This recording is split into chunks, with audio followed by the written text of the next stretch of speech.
السلام علیکم ورحمۃ اللہ وبرکاتہ۔ اللہم صلی علی سیدنا محمد وعلی آل سیدنا محمد کما صلیت وسلمت عدد ما فی علمک وعدد ما تحب و ترضی۔ عزیزان گرامی،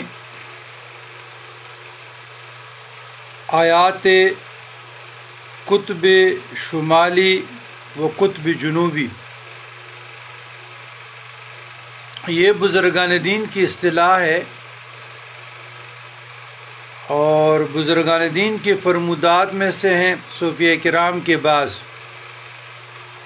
تو الحمدللہ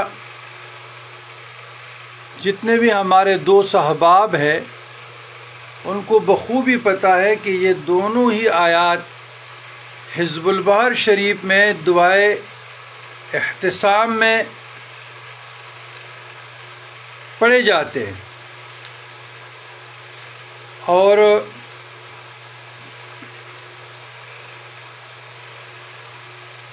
جو لوگ منزل پڑھتے ہیں تو منزل شریف میں بھی اس کی تلاوت ہو جاتی ہے۔ وہ آیات یہ ہے: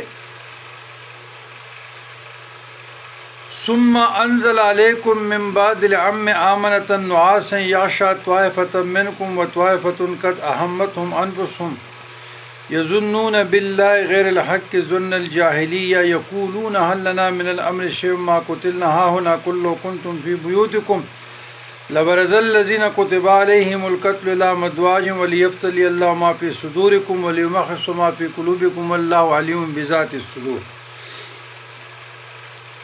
اور دوسری آیت ہے: محمد الرسول اللہ والذین معہ اشداء علی الکفار رحماء بینہم تراہم رکعا سجدا یبتغون فضلا من اللہ ورضوانا سیماہم فی وجوہہم من اثر السجود ذلک مثلہم فی التوراۃ ومثلہم فی الانجیل كزرع أخرج شطأه فأزره فاستغلظ فاستوى على سوقه يعجب الزراع ليغيظ بهم الكفار وعد الله الذين آمنوا وعملوا الصالحات منهم مغفرة وأجرا عظيما۔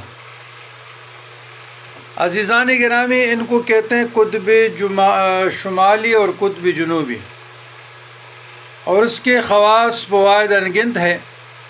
تو انشاءاللہ تعالی فیس بک میں اس پہ مضمون بھی آ جائے گا، اس کے فوائد کا، اس کے خواص کا، اور ترتیب بھی آ جائے گی کہ کیسے کیسے پڑھا جائے، کتنی کتنی مرتبہ پڑھی جائے۔ اللہم ربنا آتنا فی الدنیا حسنۃ وفی الآخرۃ حسنۃ وقنا عذاب النار۔